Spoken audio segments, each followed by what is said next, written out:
Alright, what's good? What's good? Hip hop, what up, man? It's Demi D, and I'm here with another episode of On Deck with Demi. And I got my guy, another guy holding it down for the city, repping for the city, one of the New York's best, putting in that work. Bodega Bams, you already? Sam Boys. Just rap, music / visionary. Dodge the pen with the pen, not the cemetery. That shit crazy. I'd rather make millions instead of memes. My name Bams and that stand for by any means. The money keep coming, don't fuck up the count. I'ma go and get it, I'ma go get it. You just go digging beach home filled with women exotic. What's good, my guy? Thank you for coming through with On Deck with Demi. It's love. Man, we in his neck of town, Spanish Harlem. Just to give my man his shine today. And I'm gonna start with a question that I hit every guest with, right? What does hip hop mean to you? Being that you've been in it, longevity, been putting that work in, consistent. So what does hip hop mean to you? Hip hop mean life. It's life, bro. It's just, you know what I mean? And everything that's involved with life. That's what hip hop mean to me, man. Life. You know what I'm saying? Good and bad. Good and bad. Because that's what life is, and that's what That's hip what hop hip-hop is. is. You know, that's Word what up. hip hop is. That's what's up way of life. Yeah. So with that being said, we're gonna get into your name, man. I know you've been asked this 1,000 times, but I like to speak to the crowd like me that knows you, and I like to speak to the crowd too that probably get to know you or catch up. That don't know me. A lot of people don't know me. And that's what we're trying to do with On Deck with Them. Man. We're trying to change that. Got a lot of work. Things need to catch up. But the name, man, Bodega Bams. That shit just hit me. I think that's one of the original names in the game. Bodega, bodega, bodega, bodega. I got the hood saying Bodega, bodega, bodega, bodega. definitely I gotta toot my own horn for that. It is very original. I went through a lot of stages of different names. Make a long story short, What was the first one though? What was your Flawless, the Demon. Oh, so you added the Demon, huh? I was on Demon Time before it was Demon Time. Okay, Flawless the Demon. Flawless the Demon, and then from Flawless the Demon, I went to Nate Bambino. My real name is Nathaniel. You know what I'm saying? All the homies call me Nate. Then from Nate Bambino, I went to Nate Bams. And then when I was Nate Bams, yeah, you know what I'm saying? So little by little I'm changing, you know what I'm saying? And then when I was Nate Bams, I was in the studio one day downtown, and I was recording a record called Welcome to Bodega Bams. And So he was recording before? Nice. right, and the record was about a dude working in the bodega and what's his everyday life in the bodega, right? So one of the homies that was there that day, he was like, "Yo, Bams, why don't you just drop the Nate and put bodega?" And I was like, you know what, that makes sense. So that's what we stuck there on it. But then not only that I want to take a name, but I also want to get intricate with it and I want to make sure the name meant something. So I'm like, bodega it's New York, right? I'm from New York. That's New York. So that's cool. to the core of New York, and also a bodega has your bare necessities and your everyday kind of living that you need. You can find in a bodega depending where you at. So I'm like, with the music, I kind of got that covered. You know what I'm saying? Whatever kind of feeling you want to do, you want to wild out, you want to dance, you want to be mad, sad, happy. That's facts. I want to cover that with my music. So that's how I kind of like played with the name Bodega and the actual store Bodega. And Bams is the acronym for By Any Means. And I got that from, Malcolm X. So that's how I put those two together, man. By any means, I'm going to succeed. By any means, I'm going to strive. I'm going to get better. I'm going to live. I'm going to survive. Especially now in time, man. So that's how I got the, I got both the names. What's crazy is that, even to this day, like, there ain't no other bodega. Nah. Definitely ain't. You never gonna see another. There ain't no other Bams or no other bodega. I don't think And they might be, but I'm saying, like, niggas ain't up. Listen, that right there solidified. And I think the story you just gave, I think even back to what you just said, right? The way you even came up with the name was with a different style of song. You're talking about a guy in his regular day life. So that already shows you hit every different angles. And I just made it hard for anybody to use that name. Like if you use you could use the name Bodega, but you gotta have to have the crazy story why you use the Bodega. Like yo, I used to own one. My shit got blown up. Like it gotta be so. You know what I'm saying? Like yo, my dad from 1980s. Yeah, passed it down type. Yeah, shit. it gotta be that type of shit. I got you. You just can't use the name Bodega without a real story. Cause I made it hard for niggas. Cause I'm thinking Bams as soon as I hear Bodega. right, exactly. Early, You know what I'm saying? So you gotta make sure the story better, and you gotta make sure that you're on another level if you gonna take the Bodega name. So yeah, man. So Bodega Bams. So salute to that, man. You already know New York catch up. Mm-hmm. So it's interesting because I didn't know that you started rhyming already before you got the name. Yeah. Which leads me to my next question: when did you start like taking the music serious? Because for the people who don't know, let them know your heritage too, man. Your background. So You represent I'm both. from Puerto Rico and Dominican Republic. My ancestors is from both the beautiful countries. Nice. My dad is Dominican. My mom is Puerto Rican. My dad came to this country in 1980, 79. Met my mom like in 83, had me in 85. My mom was born and raised in this country, did. Okay. My grandmother came over here 50 years ago. She never returned back to Puerto Rico. My mom's mom. We settled in Spanish Harlem, you know what I'm saying? Like, you know what I mean? I was born and raised in Spanish Harlem. Moved out of Spanish Harlem. I came back to Spanish Harlem. Everything kind of always evolves and revolves Spanish Harlem when it comes to me. They got bands like, And they were more like, traditional. They still kept their culture, right? Still a Spanish household. yeah. So my dad, his first language is Spanish. You know what I'm saying? So everything, all the kind of cultures and traditions that he had from his country, he brought over here. Especially the way he used to discipline me and my siblings. That was most how the traditions kind of kept alive, where the ones that came from the yard. Like everything else, like he had to conform. You know what I'm saying? Like everything else. But the discipline, the way he disciplined us and the way he raised us, was the way he was raised in some fashion. My mom is American. You know what I'm saying? So she Americanized. You know what I mean? Like she hip. You know what I'm saying? My father, he's just a worker. You know what I mean? A hard worker and a boss, self-employed. You know what I'm saying? Rised up to the top, became a superintendent. My father started as a taxi driver, did a lot of odd jobs, you know what I'm saying? Thank the Lord my father didn't come in this country and was, trying to do illegal stuff. Right. Sure, he wanted to be, he's a Christian man, so he wanted to, be on the right path or whatever. But my upbringing is that, you know what I'm saying? Just a regular hood. Grew up on welfare from Spanish Harlem, just like everybody else probably out here, you know what I'm saying? Like, seeing the same shit everybody else kind of seeing out here. Going to the city, man. Yeah, you know what I'm saying? Ate the same type of shit, know the same kind of people. So, ain't nothing really special. You know what I'm saying? So, I mean, as far as the music, though, was there hip-hop in the household? Hell no. No hip-hop. So how did you, especially to get to where you at, how did that even? Because what happened was, I got older cousins I used to hang out with. My older cousins put me on the game. Okay. In my household, all we listened to was Christian music. Michael Jackson. That's all we listened to. You feel me? I used to go to church 3 times a week. Oh, okay, they was on it like that. Yeah. I used to go to church Tuesdays, Fridays, and Sundays.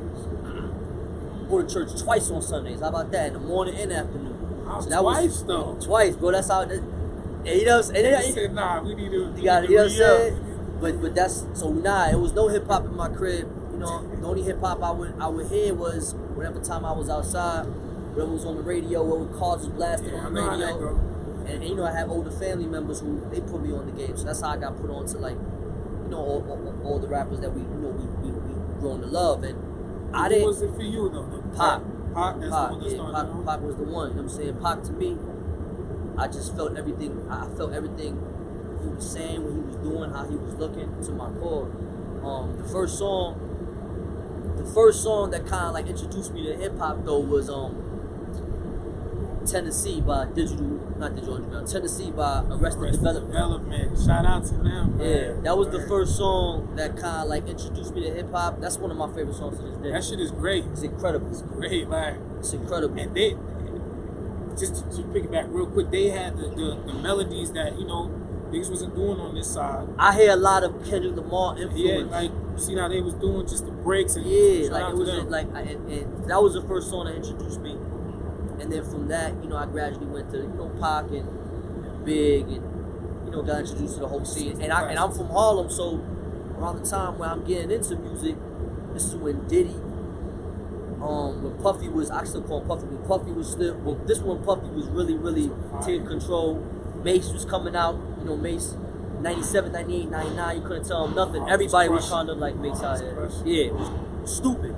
So, again, like, what I'm saying, just, as older I got, started gradually, getting more in tune with hip hop and loving it more. But hip hop was nothing in my, it was never in my household.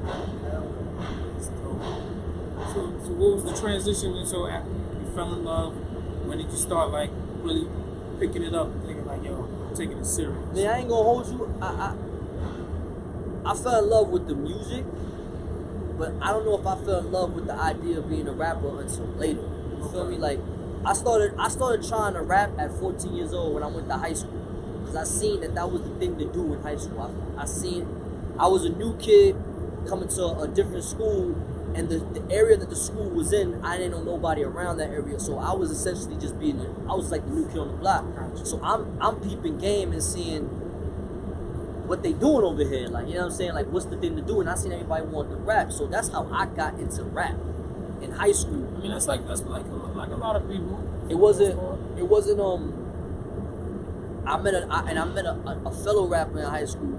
His name is Smoke DZA, and I met him. Oh, you've known him since high school? Since high school, since 14. No. So I've known Smoke for 2 decades now. So Smoke. It's funny because when I went to high school, Smoke was from the west side. I'm from the east side. So the high school I went to was from the west. So I never forget the first day I stepped into school, which was Brandeis High School, and I just see commotion. Looking like what's going on. And I see Smoke DZA in the middle of that commotion battling niggas. Okay. And I'm looking at him like, I need to get like him. And from that point on, I was scheming in my head like, A, how I get next to him, and B, how I get that attention. So that was my whole agenda in high school, bro, to the point where I flunked out of high school. I didn't care about nothing else. That's when you start tuning in, start zoning in. Mm-hmm. So high school is when I got introduced to becoming a rapper. It wasn't until my son was born, my firstborn, 9 years ago, when I really wanted to take it seriously. For the simple fact that I wanted to be a role model to him. Gotcha. And at that particular time, it was my darkest time because everybody around me, except for a selected few, was saying I wasn't going to be shit. And at that particular time when my son was born, I didn't really have paper like that. I didn't want to sell drugs. I didn't know what to do, but I knew I had this music. And I knew this music was good. And I knew I had a story to give. And I knew I had a message to give. And nobody was trying to hear it. But I knew that once I get it to somebody, people would love it. So it wasn't when my son dropped it, I was like, nah, I'm going to take this shit seriously. I'm going all in. Like, there ain't no turn, ain't no plan B for me. You know what I'm saying? It's plan A. All in. I mean, so yeah.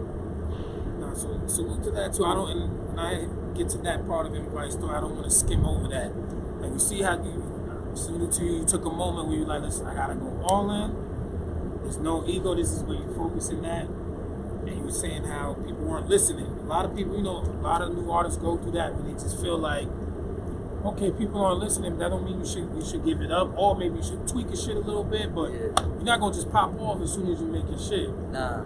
So, what would you say was your starting point? Because I can't front. I don't really know. I kind of just got on to you when you did something. Fuck with the mob. You did something with Ferg. Yeah. Then I got on to you. I don't really know what was your starting point. What would you say was your maybe not that the break, but a big break? I mean, I feel like I've had breaks. Mm-hmm. I haven't had a big break. That's just me. I know what you're saying. Yeah, I feel like I've had breaks. I've had, like you just mentioned with Ferg, and I've had breaks with French, and I've done Summer Jam, and I've been on the radio, so I've had breaks, right? On the major. Yeah. So I even had, even been in a situation where I was gonna sign to labels. So I've had breaks. I haven't had that big break yet. I mean, you feature with a lot of established artists as well. But I know what you're saying. But I definitely feel like it just adds to my story to the point where eventually when that big break do come, whatever that is too. Because I don't even know what a big break means anymore. That's the thing. I mean, that all depends on you, my Right, guy, exactly. So yeah, I mean, You know what I'm saying? Because like where I'm at and where I'm sitting, like I'm so appreciative for all I've done, bro, and all I've seen and all I've amassed to this point. But you ask somebody else with an opinion, and what I've done to them, it might not be big. You know what I'm saying? So again, like I feel like even we've lost what a big break means anymore. You dig? Because there's just so much shit going on. so like much shit going on. you know what I mean? Like again, like I've had mad breaks, bro. Like deals with Reebok, been on Showtime. I'm an actor as well, so it's just I've done a lot of shit. You know what I'm saying? So I guess the big break would be the break that got you the other looks, I guess. I would say if to me a big break is to me a big break is like worldwide hit. That's a big I was break. gonna say, I think the big break should change your hustle. Yeah. Right? I shouldn't have to right. turn shit gonna change. Exactly. Okay. To me a big break is I got a few M's in the bank. Now boom, I can move like that.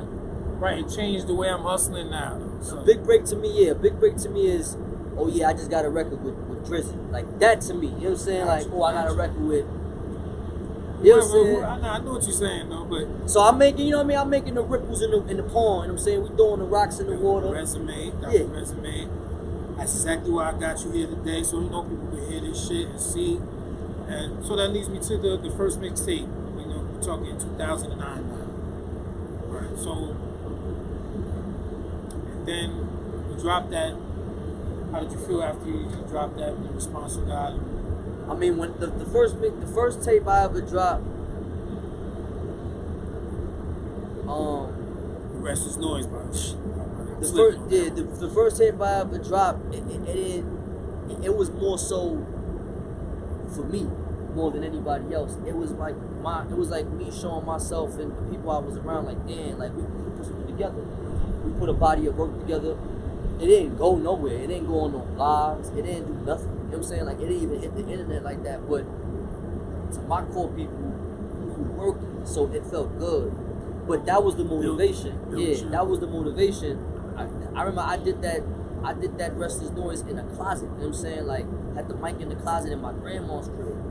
So the fact that we was even going into that, how we were working and we put it together, that shit was just motivation to the next one. And then the next one came, the next project I dropped, it was called Lucy's and Brewskis. And that one, at that time, I was getting a little bit more recognition on blogs. Okay. So that was... Blogs was big at these times. I got to understand. 2011. It's like 2011, Yeah. 2010. Blogs is big. At So this blogs time. was super big, like Nah Right and Two Dope Boys and On Smash, Ill Roots, all these blogs was super huge. Like, as far as like, if you get posted on these blogs, they had such a following that people, your numbers would have went up. You know what I'm saying? Like, you go from being a nobody to somebody like overnight. Before these new guys, like how they got now, on hip hop and Yeah. all them joints. So when I did that, I seen the love I was getting on the blogs, and then leading into 2012, like I was saying, my son was born. 2011, I'm meeting new people. The city changing, the climate changing, The industry changed. industry was changing, and I came in at the right time. I think so. You know what I'm saying? And then when I dropped Strictly for My Poppies, because of the timing, because of who I was with, because of the sound of the music, because of the cover, everything, and that shit happened organically. I wasn't even planned. It just hit, bro. It just hit. Like you know what I'm saying? Like, in the streets, it's platinum. You feel what I'm saying? Like, the numbers is the Yeah, numbers. that's the one I hear. When the talks come up, that's the one I hear. People, because that's what, like, to this day, if people want to define me for an album, they bring that album. You know what I'm saying? Which is cool. It was my introduction. A lot of people, that's how they first found out about it. Most of my fans, that's how they first found out about it. I can see that. You know what I'm saying? So, but then that's when it really kicked off for me. You know what I'm saying? And then my name started getting around, and people started knowing who I am because of Strictly for My Poppies and how far it went. You know what I'm saying? Like, niggas, I remember Ebro told me one time, he was like, I just sent it to Jay. That's how, you know what I'm saying? They was big on you though. Pause. Yeah, And, they were big. They were what's big. my man name though? Rosenberg. Lord Styles. I Rosenberg. remember I was having a Yeah, conversation yeah. with my manager, and he was like, he just told me he sent it to Jay. Because at this time, there wasn't even no SoundCloud, bro. There was SoundCloud There wasn't even no Twitter yet. none of that. So there was, so what happened? In 2012, it was media share. That's how you was downloading your shit. Yeah. So the shit, I remember the album was premiered by Vice, by Noisy.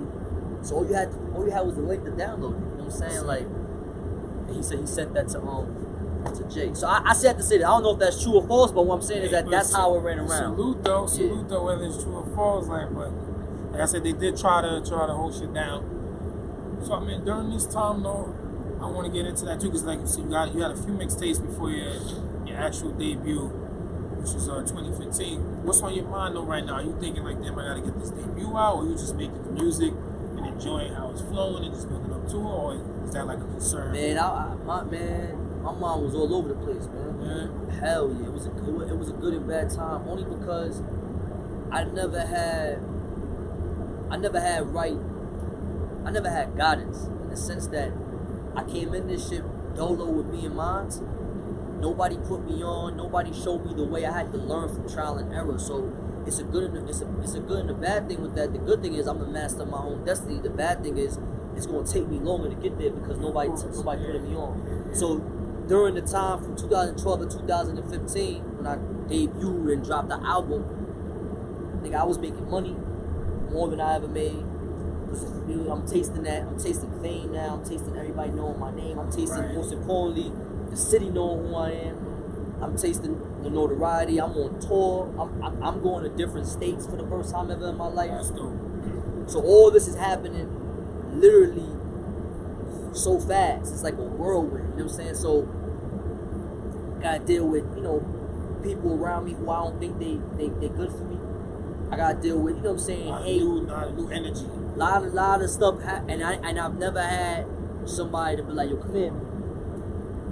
So it was a lot of going on in my mind. A lot of mistakes was being made, a lot of missed opportunities not because I chose it, but because it was the circumstance. Right. You feel me? So, but I mean, I still made it. You know what I'm saying? I still made the best of it. Listen, that's what, again, I gotta keep reiterating that, because that's the story to tell. Like, you gotta hear that journey. Niggas gotta hear that journey that is all not. That's the thing too. Like even during that time, I was so fixated on the destination that I wasn't appreciating the journey. I mean, it's tough, man. When you in it, It's super tough. You don't know where it's going. It's Super like, it's tough. And it's vital. It's important to have good people. Not only good people, but it's important to have powerful people around you. Because I had good people. I just never had power players.